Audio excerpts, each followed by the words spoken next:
去大學報到的動車上，一個女生突然搶先一步坐上我的位置。同學，我想跟男朋友坐一起，咱倆換一下行嗎？看着他一臉誠懇的樣子，我想都沒想就答應了。可剛坐沒多久，我就開始頭暈惡心。本以為是自己沒吃早飯導致暈車，可隨後的入學體檢上，我竟莫名其妙被查出懷孕。但我長這麼大，連男生的手都沒碰過啊！就在我瘋狂解釋時，列車上那個女孩的男朋友突然出現，當眾承認我肚子裡的孩子是他的。我愣在原地，百口莫辩，眼睜睜看着老師一通電話打給父母，爸媽嫌我敗壞門風，當場宣布斷絕關係。學校更是直接取消了我的錄取資格。我失魂落魄地走在馬路上，一不留神就被大貨車捲入車底。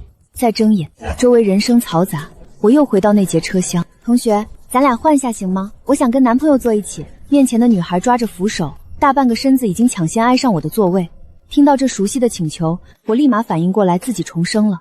上一世我想都沒想就和他換了座位，卻不料人生會因此徹底失控，最後含冤慘死。甚至到現在我都想不通，為什麼只是換了個座位，我就被查出懷孕，而面前這個萍水相逢的男生又為什麼要說我懷了他的孩子？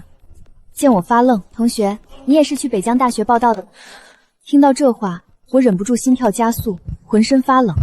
同學，我們也是北江的新生，我叫李雨桐，這是我男朋友江小天。不好意思啊，同學，我女朋友有哮喘，我怕她路上犯病，坐一起方便照顧，麻煩你就帮忙跟她換一下吧。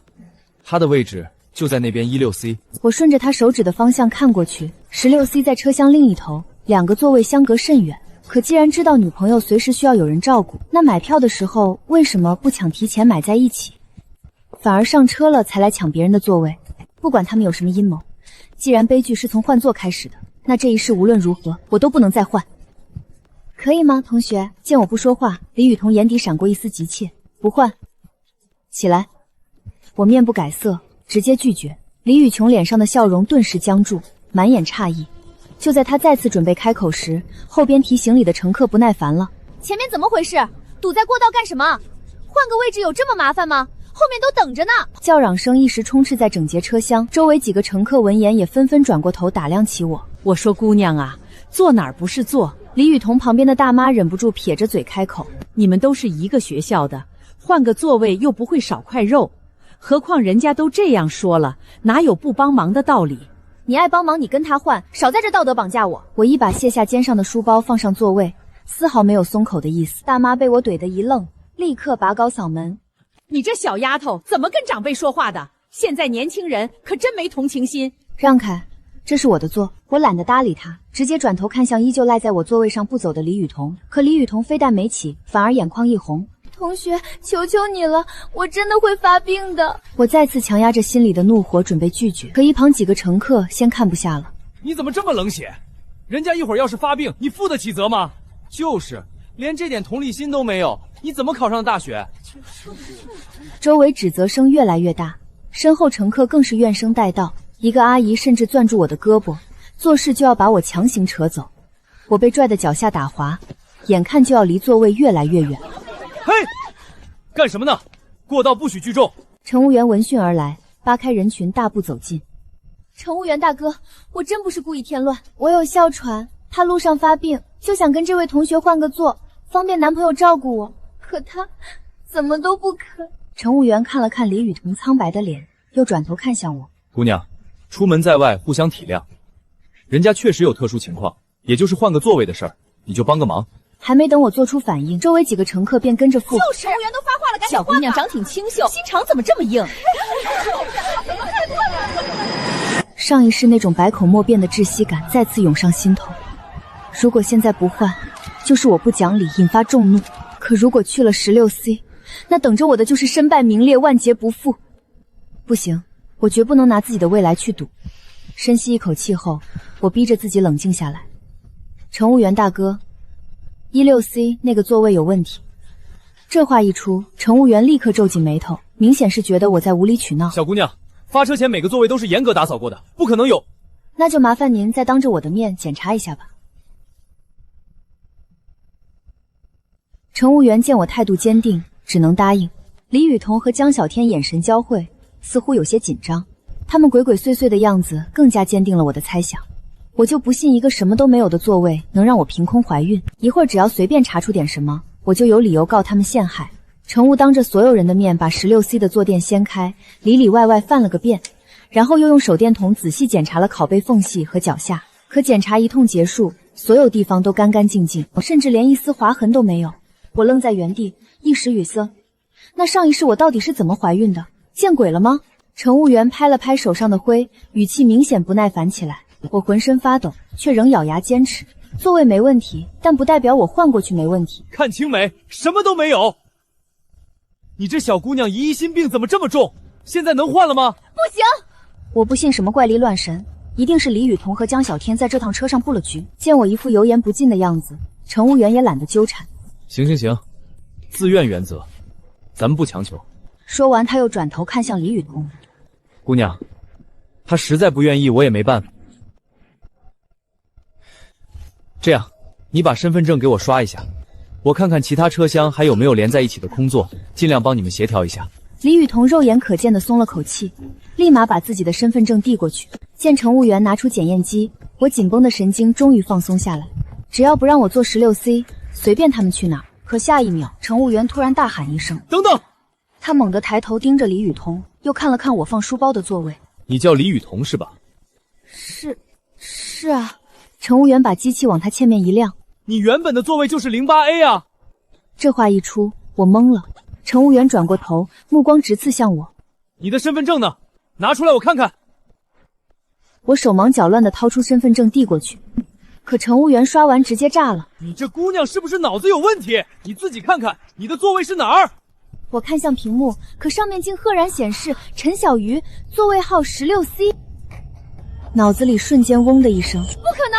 我专门選了靠窗的。我急忙摸出手機，點開購票軟件，可訂單詳情彈出來，白紙黑字 16C。車廂裡的乘客見狀，立即炸開了鍋。半天是你占了人家的位置，你這姑娘怎麼這麼壞？太不要臉了！我看你就是見不得人家小情侶好。我愣在原地，冷汗順着額頭往下砸。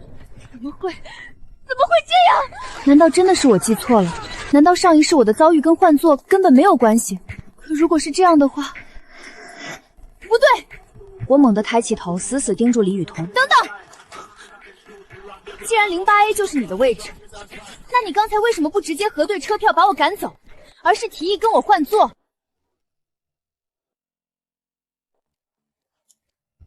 這不是多此一舉嗎？話音落下，周圍對我的討伐戛然而止，所有目光瞬間齊刷刷看向李雨桐。李雨桐臉色一白，眼神閃躲。他支支吾吾，聲音細得像蚊子。我剛才上車太急，把座位號看錯了。乘務員顯然不想再管這些閒事，板着臉衝我揮手。好嗎？行了，人家都說了是誤會，你趕緊回你自己的 16C 去，別在這兒堵着。我站在原地，目光掃過那張 16C 的空座，心底陣陣發寒。那個座位絕對不能碰。不用了，我站着就行。神經病，有坐不坐非要站着。同学，从這兒到學校得好幾個小時呢，一會兒到了還得體檢，你一直站着身體會受不了的，還是去坐吧。見我不接話，李雨桐有些尷尬地低下頭。頭一回見你這麼不識好歹的人，你想站就去車廂連接處待着，別擋道。我轉身準備離開，可剛邁出2步，我猛地停住，腦子裡瞬間劃過一道閃電。不對，我豁然轉身，一把抓住李雨桐。你怎麼知道我一會兒要去體檢？據我所知，全校只有空乘系需要入學前體檢。我手上的力道驟然加大，可我剛才並沒有說自己是哪個系。空氣再次凝固，李雨桐的臉色瞬間變了，她張着嘴半天都沒擠出一個字。說話呀！你怎麼知道的？就在李雨桐無言以對時，旁邊的江小天突然一把將我推開。同學，你別神經兮兮的行不行？他直接從包裡掏出錄取通知書拍在我面前。你看清楚，我也是空乘系的。面試的時候你是專業第一，我剛上車就認出你了，所以才找你換座。你不願意幫忙就算了，為什麼要咄咄逼人？江小天眉頭緊鎖，眼裡的火星子都快要冒出來。我掃了一眼那張通知書，還真是空乘專業，2個人配合的天衣無縫。可我心裡那種被毒蛇盯上的感覺卻越來越強烈，他們絕對有問題。可現在我沒有任何證據，再鬧下去只會適得其反。我沒再糾纏，直接轉身走向車廂交界處的空地。沒關係，只要我今天死活不坐那個座位，就算他們有天大的本事，也休想再把懷孕的事兒嫁禍到我頭上。我就這樣靠在車廂連接處站了整整3個小時，腿腳酸麻，腰背脹痛，但好在沒有像上一世一樣頭暈惡心，一切都在變好，我的防備起作用了。列車到站，大批新生湧入大學，我混在人群中，第一件事就是趕往校醫院體檢。這次一切都變了，我馬上就能順利入學，迎接屬於我的大學生活。體檢流程全部結束後，我拿着報告滿懷信心地走到窗口蓋章。女醫生接過報告，一頁頁掃過。突然，她的眉頭緊緊皺起，然後眼神極其複雜地看着我。同学，你懷孕了。醫生的聲音不大，卻像一道驚雷在我頭頂炸開。不可能！可醫生根本不給我反應時間，他直接撥通輔導員電話。不到5分鐘，輔導員劉老師便匆匆趕來。看到化驗单後，他眉頭緊鎖。陳同學，空政專業入學对身體要求極嚴，你這個情況顯然已經不適合日常訓練了。目前只有2個選擇，要麼換專業，要麼休學。你先自己考慮一下。換專業，休學，空乘是我從小到大的夢想，怎麼能因為一個莫須有的結果就毀了？我渾身發抖，死死抓着刘老師的手。老師，我不可能懷孕，我連男朋友都没有，一定是檢查結果弄錯了，我要求重新檢查。重新檢查？誰說一定得有男朋友才能懷孕啊？現在的年輕小姑娘背地裡管不住自己，出了事兒倒懷疑起我們的仪器了。他声音不響，候诊区此刻本就做了新生，这話一出，周圍頓時爆發出一陣刺耳的議論。長得白白淨淨，沒想到這麼胖，還沒入學就搞大肚子，真不自愛。聽說還是專業第1呢，這下子我都進了。上一世那種千夫所指的窒息感再次將我吞沒，我瞬間感覺天旋地轉，雙腿發軟。為什麼？我明明已經避開了那個座位，為什麼結果還是這樣？為什麼我怎麼做都擺脫不了上一世的宿命？老師，這事兒不怪他，都是我的錯。一個熟悉的聲音從門外傳來，江小天大步走到劉老師面前。我是她男朋友，她懷孕是我造成的，我願意承擔一切責任，求學校不要處分她。全場嘩然，我僵在原地，渾身血液倒流。又是他！你胡說八道什麼？我指着江小天大吼：我根本就不認識你，為什麼要處心積慮陷害我？江小天眼眶一紅，滿臉痛苦。事到如今，你還要瞞着嗎？我知道你怕退學，怕被家裡罵，但你不能連我都不認啊！說着，他從口袋掏出手機，點開一張照片，高高舉起。我和小魚高中就在一起了，我一定会对她負責。照片上，我和江小天姿態極其親密，儼然一對熱戀情侶。可我發誓，上大學之前我根本就沒見過他，連自己男朋友都不認，這也太絕情了。估計是男朋友太多，認不過來了唄。男的都敢出面承擔責任，他還在這兒裝純，真惡心。劉老師臉色鐵青，直接掏出手機。行了，別在這耽誤時間了，我馬上給你爸媽打電話，讓他們來接你。不能打！上一世就是打完這通電話，爸媽當場和我斷絕關係。我想撲過去搶手機，可冰涼的手腳卻根本使不上力，絕望如藤蔓一般將我纏繞。難道重生一次，我還是要死在同一種手段下？就在這時，我突然注意到站在人群中的李雨桐。剎那間，一個2世都被我忽略的細節如驚雷般劈開迷霧。我猛地一把推開江小天，別打電話！我知道是怎麼回事。話音未落，我衝上前一把攥住李雨桐的手腕。是你陷害我！你幹什麼？放開我！你瘋了！我根本就不認識你！小魚，你冷靜點，千錯萬錯都是我的錯，你衝着我來，欺負一個無辜的同學幹什麼？滾！我厲聲怒喝，死死盯着江小天的臉。這邊的騷動立刻引起劉老師的注意，他停下手上的動作，走过来。陈同学，你到底在发什麼瘋？什麼陷害不陷害的？到底怎麼回事？你趕緊把手給我撒開！在校醫院裡拉拉扯扯，成何體統？我深吸一口氣，並沒有回答導員的話，而是直接轉過身看向校醫。我懷疑檢查結果有問題，我現在要去3甲醫院重新複查。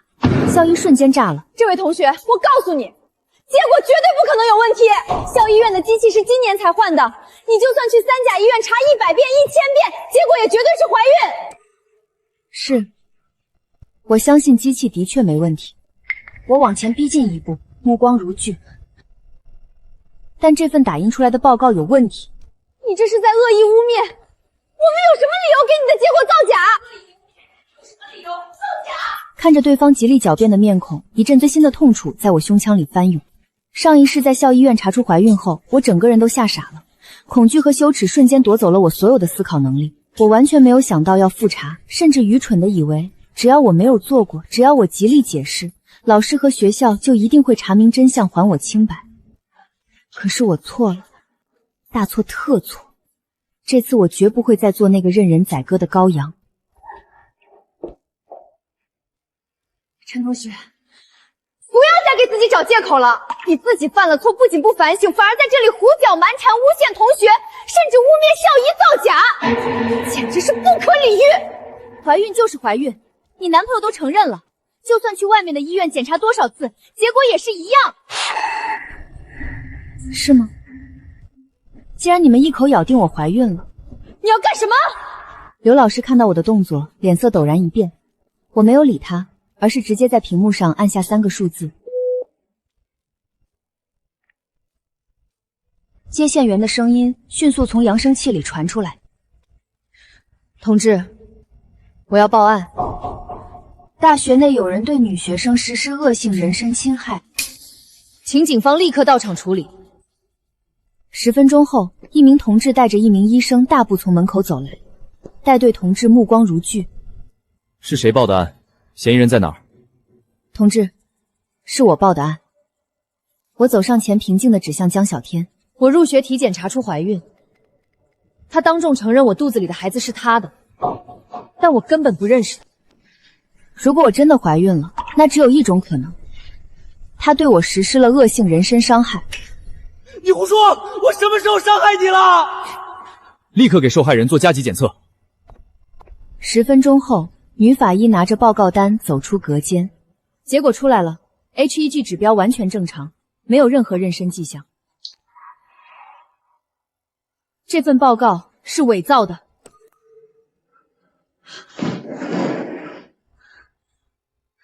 同志，我真不知道啊，我只是按機器出具的結果看的，我哪知道機器為什麼會出那種報告？天哪，這可是校醫院啊，救人的地方竟然敢作假，太恐怖了！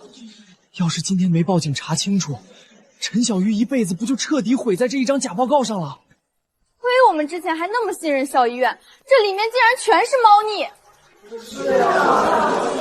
偽造醫療報告，惡意毀人清白，把檢驗科數據全部查封。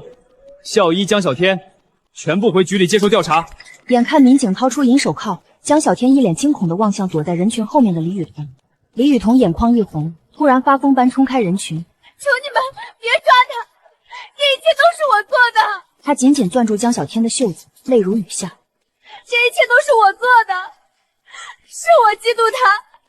我是專業第2名，只要有他在，我永遠拿不到首推名額。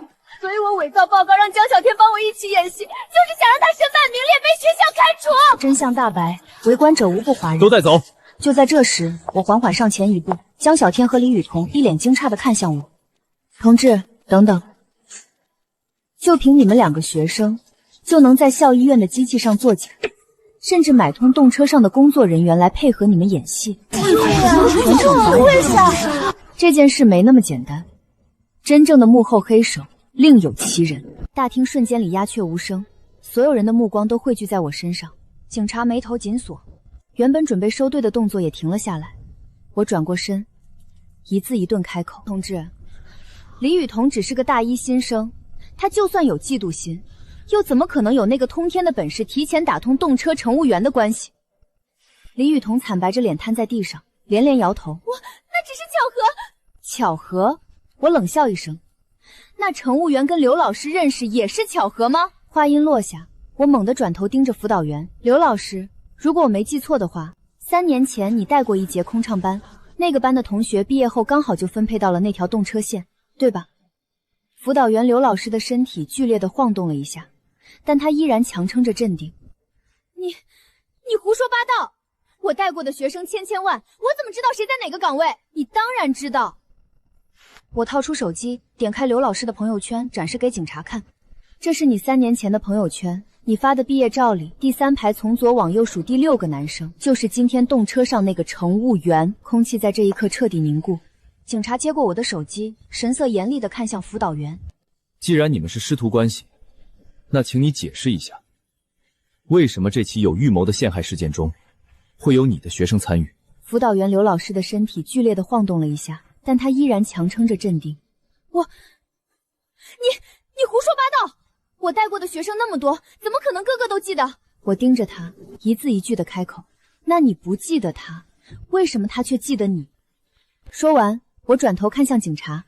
警察同志，我申請立刻調取今天那名乘務員的通話記錄，還有劉老師最近半個月的通話記錄、轉賬記錄和聊天記錄。另外，李雨桐既然能精準知道我是空乘系，是專業第一，還能提前在动車上堵到我，說明他早就拿到了我的個人信息。一個新生不可能平白無故知道這麼多，他背後一定有人給他名單。劉老師的臉色刷得白了，他厲聲打斷我：“夠了！陈小魚，你自己把事情鬧大了，就開始胡亂攀咬老師。警察同志，這個學生情緒明顯失控，他說的話根本不能信。”我還沒開口，帶隊警官已經冷冷看了他一眼。能不能信，不是你說了算。把他手機先收起来。劉老師下意識後退一步，捂緊包，眼神明顯慌了。就這一個動作，已經足夠說明問題。警官聲音一沉：“劉女士，請你配合調查。”校醫院大廳裡安靜的落針可聞，圍觀的新生和家長面面相覷，誰都沒想到一場普通入學體檢竟能牽出這麼大的事。這時，李雨桐突然像抓住最後一根救命稻草似的，猛地朝刘老師撲過去。刘老師，你救救我！不是你說的吗？你说只要把陳小魚弄作首推名额就是我的，你說不会出事儿的。話音落下，劉老師臉色瞬間慘白，直接把李雨桐推開。閉嘴！可已經晚了，警察當场將他控制住。繼續說。李雨桐徹底繃不住了，癱坐在地上，邊哭邊交代：“我爸媽為了讓我進空乘專業，托了很多關係。入學前，劉老師就跟我們說，這一屆有個專業第一，形象好，分數高，口語也好，好似面試很可能直接壓我一頭。他說只要陳小魚順利入學，我以後別說首推，連獎學金比賽名額都輪不到我。”我死死攥緊掌心，原來從錄取開始就已經有人盯上我了。李雨桐哭得上气不接下氣。我媽問有沒有辦法，劉老師說有。他說新生剛入學最脆弱，只要先毀掉名聲，學校為了影響和專業形象，根本不會給他解釋的機會。到時候他不是自己退學，就是被取消資格，這樣空出來的名額就自然是我的了。人群裡頓時炸開了鍋。太坏了吧！為了一個名額，直接毀人一輩子，這是能幹出來的事兒！劉老師被罵得渾身發抖，還想狡辯。他胡說，他在污蔑我。我冷冷看着他。那校醫院呢？也是巧合嗎？一直站在旁邊發抖的年輕校医終於撐不住了，哇的一聲哭出来。不是我的主意，真的不是我的主意。是刘老師讓我把系統裡的檢測編號調換，說只要打印錯一次報告就行，不会有人發現。他答應事成之後給我轉2萬，還說以後平優和劉邊都會照顧我。警官臉色徹底沉了下去。全部帶回去，一個都別漏。劉老師這回是真的慌了，拼命掙扎起來。你們不能抓我，我是學校老師，我沒有犯法，我只是關心學生。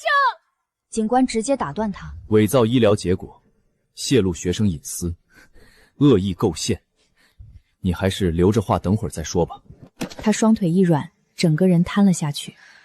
事情鬧得太大，學校很快派了分管副校長和學院院長趕來。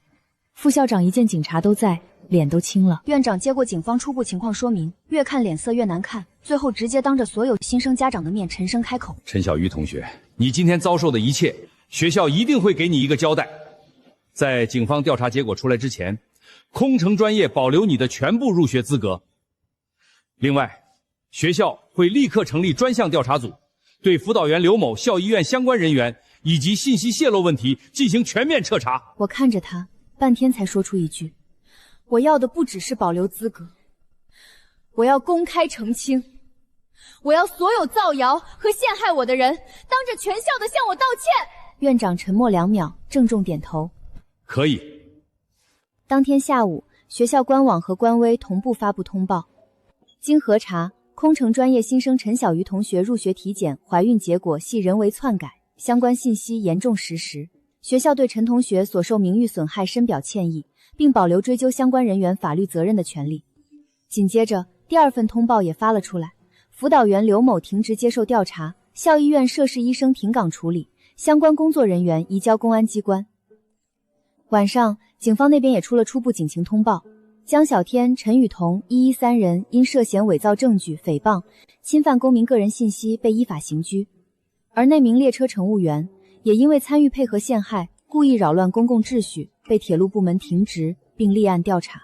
我坐在宿舍裡，看着手機上一條接一條的消息提示，整個人卻還有些恍惚。上一世我就是在這一天被徹底推下深淵，可這一世終於有人替我把光重新打開了。第2天上午，爸媽來了學校，他們站在宿舍樓下時，神情都很複雜。上一世，他們甚至沒給我一句解釋的機會，就當眾罵我丟人。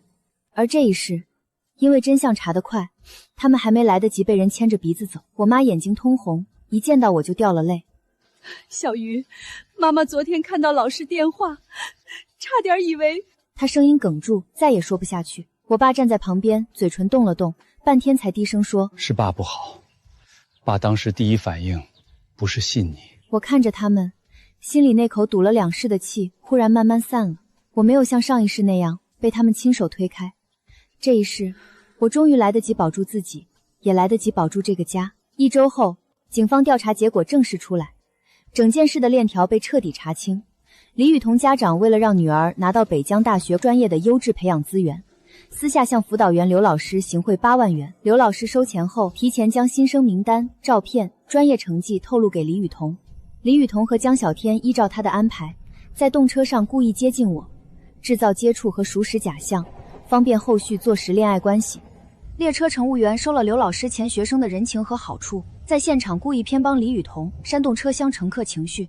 校醫院醫生則按劉老師要求，利用體檢高峰混亂，調換打印結果，偽造我的報告。最後再由江小天站出來認下孩子，把我徹底定死。這套局環環相扣，他們不是臨時起意，是早就計劃好，要把我的前途、名聲、人生一起埋掉。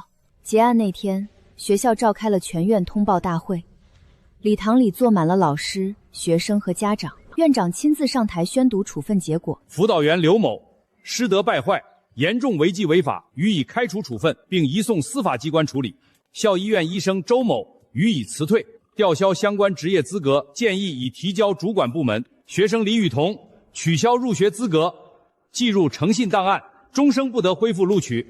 學生江小天取消學職，移送公安機關依法追責。院長念完後走下台，把話筒遞給了我。全場目光都落在我身上，我握着話筒，掌心全是汗。前世我連替自己說一句話的機會都沒有，可這一世我終於能站在光下。我抬起頭，聲音不大，卻足夠清晰。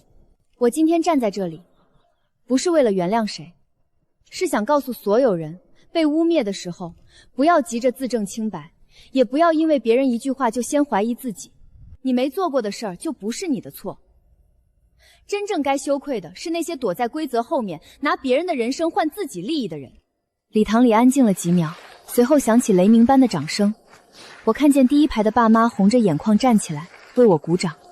那一刻，我終於真切地明白，我重生回來不只是為了報仇，也是為了把那個前世被踩進泥裡的自己重新拉起來。1個月後，法院正式受理我的名譽侵權和精神損害賠償訴訟。李雨桐家長江小天、劉老師和校醫院醫生被判连帶賠償我精神損害抚慰金、误工損失、維权費用，並公開賠禮道歉。而劉老師因為受賄、洩露公民個人信息、串通偽造醫療證明，被判有期徒刑3年6個月。校醫周某被吊銷職業資格，2年內不得從事醫療相關工作。江小天和李雨桐也各自留下了案底。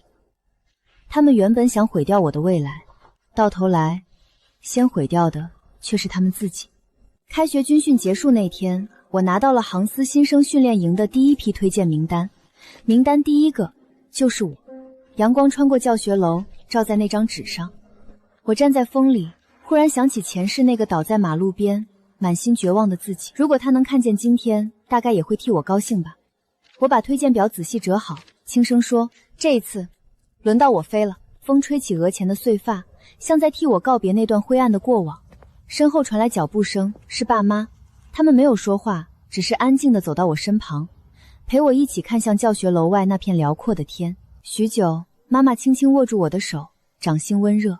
前世他們鬆開的手，這一世終於牢牢牽住了我。我仰起頭，天空一架銀白色客機正拉升起飛，轟鳴着刺破雲層。我笑了，這一次我要飛得很高，高到足夠讓所有遺憾都變成身後的風。